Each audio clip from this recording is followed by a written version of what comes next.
This is going to be a watercolor demonstration of painting flowers in purple color. And I'm going to show you how to start painting the one on the left hand side. Let's begin. So let's begin with the top of the flower. I'm going to start using a mauve color and just slowly work the color in. I'm using a wet in wet technique as well, and I'm just adding in also some cobalt at the bottom of the petals. As you can see, I'm also using water. I just go back and add some water sometimes, just so that it can smooth over. I'm now defining the petals. I am just adding some darker bits to the edges and then working in back into the color as it is still wet. I do make mistakes sometimes, so I lift out color with a bit of the tissue paper and then I put color back in, like the cobalt color.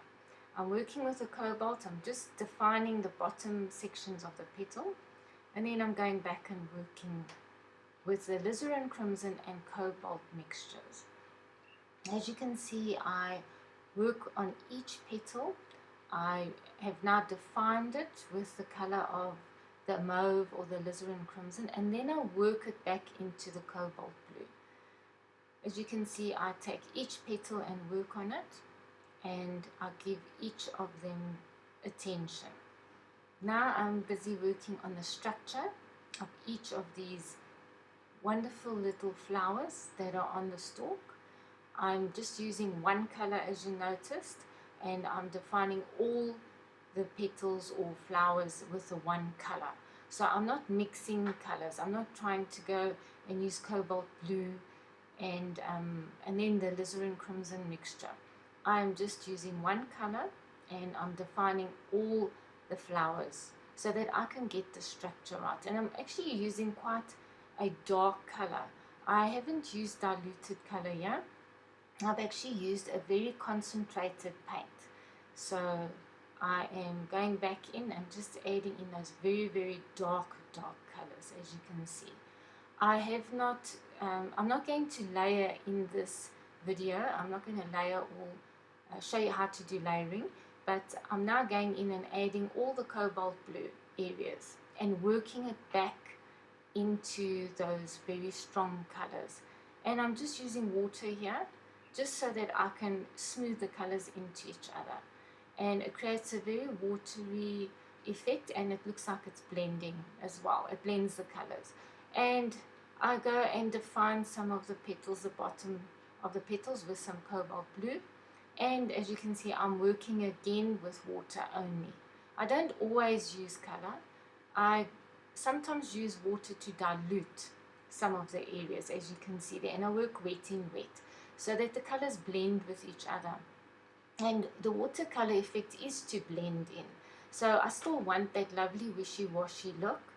I'm using a lemon yellow for the stem, and I'm just putting that in and letting it dry a little bit.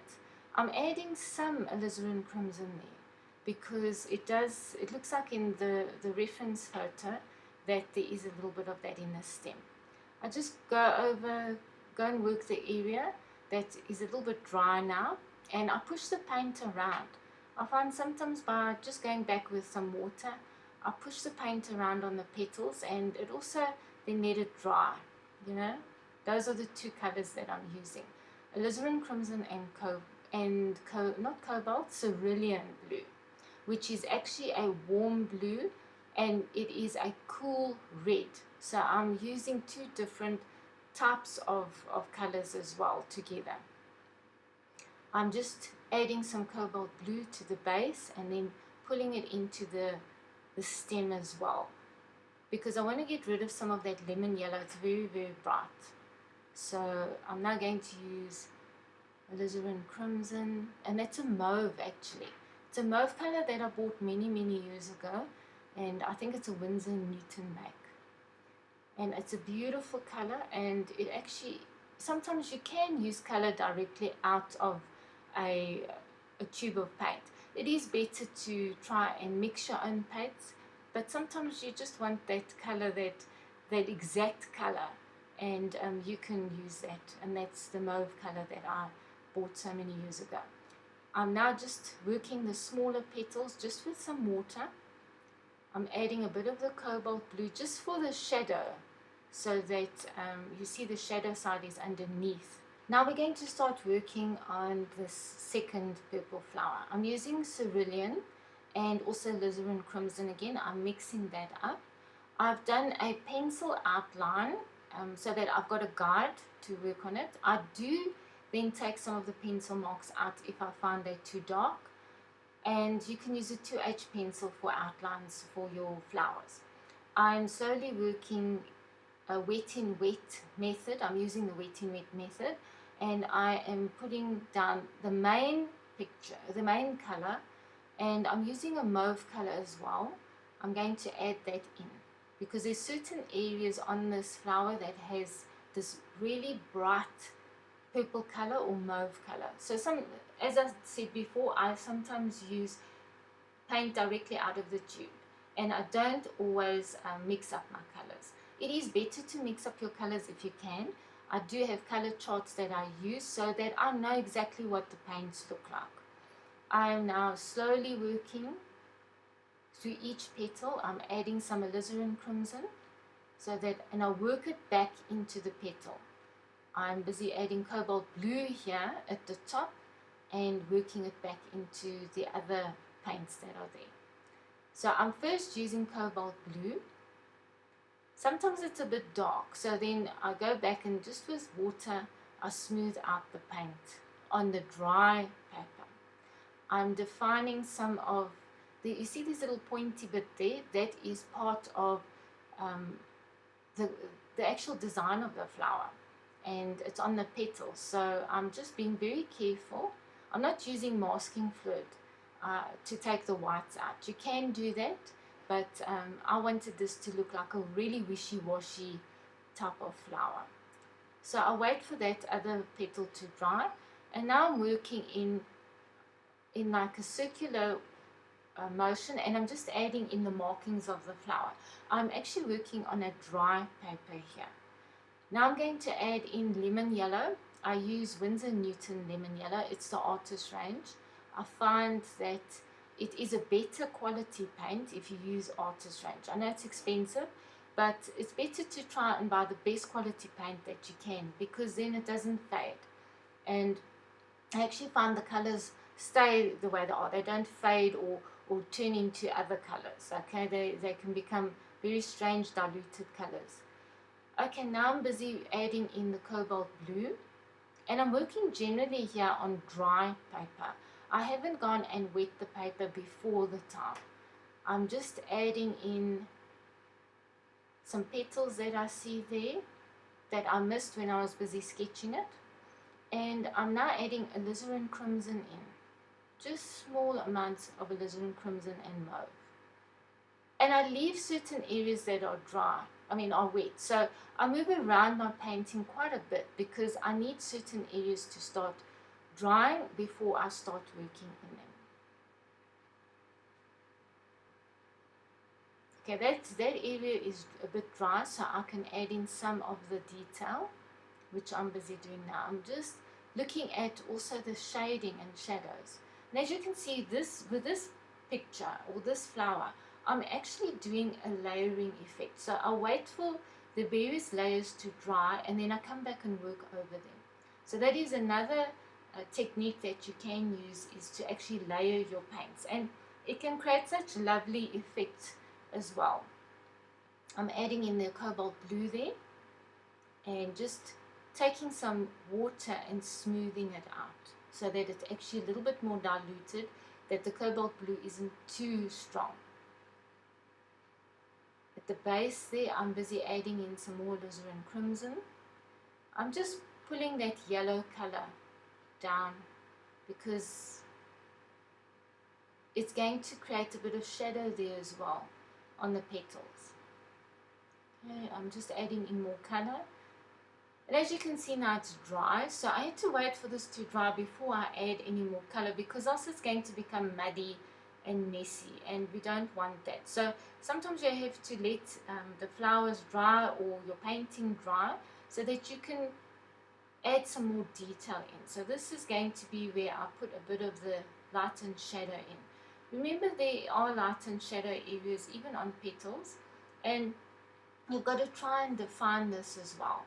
So I'm just lightly going over that layer. I added a little bit of cobalt blue there. I'm now trying to add in a little bit more detail, which got lost when I did the wet in wet technique there. So sometimes you lose your you know, you lose the detail that you actually made, and I'm busy now working that detail back in there. I'm trying to have a look at the light and shadow, and each petal may have a different color, you know, different shade or tone of the base color. Base color being alizarin crimson and cobalt, and then you need a lighter or darker tone of that actual paint color. I am now darkening the bottom of the petal because that's where I see some of the shadow. So if you make a bit of a mistake and go out of line, it's okay, just take some water and smooth it out. Watercolor paper is actually very, very, you know, forgiving, because if you actually come back and work over it, you can actually work over it quite a lot. You can scrub it, as long as you've got a good quality paper, like 300 grams and up. I do not suggest you use anything less, because most of the time those papers buckle. And a very good quality paper is Saunders. There's Saunders watercolor paper. I use a De La Rowney watercolor paper. That's 300 grams, and that is quite a rough paper. You must choose which papers you actually like. Sometimes you've got to try quite a few different papers until you find something that you really like. I also use smooth paper depending on what type of effect that I want. So now I'm busy just carrying on and working in some of the detail over here. And what I do is I've waited for it to dry. So I'm coming back and I'm layering the different petals. Sometimes if you have taken out some detail, you can scrub the area like I'm doing with a brush and just lift it out with some tissue paper. Because sometimes you can lose a white, or you can lose a certain,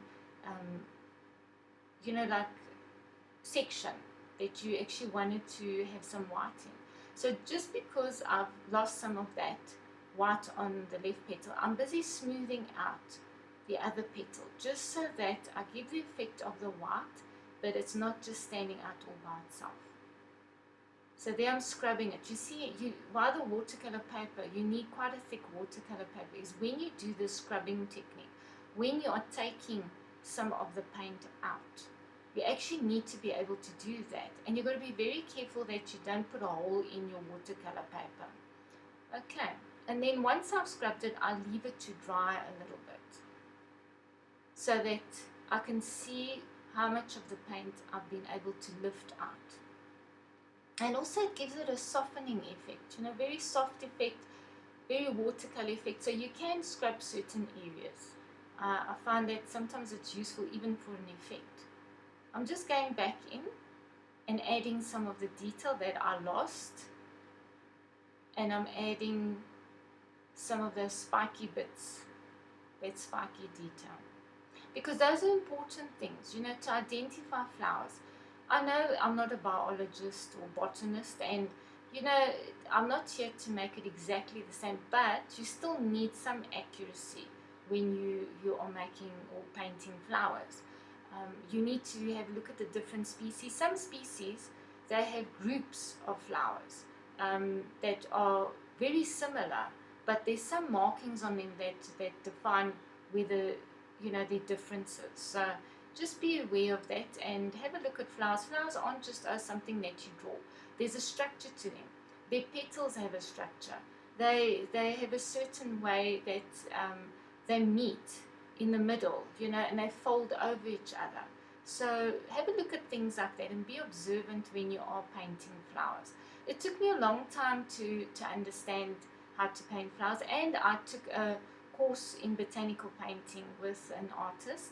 Her name was Anne Harris. She's a South African botanical artist, and she taught me how to look at plants and just have a look at their structure. So there we go. I'm nearly finished this, and all I have to do is let it dry and then see how it looks. Okay, so I hope you enjoyed this video. I'm just adding a little bit of yellow in there, and please like and subscribe to my channel so that you get the latest videos. And I'm going to be doing a series on my Patreon account, so please, you're welcome to become one of my patrons to actually see more videos, demos and workshops. Thank you so much for joining me today, and if there's anything you would like me to do, leave it in the comments and I will try and make more videos. Thank you, and see you again soon.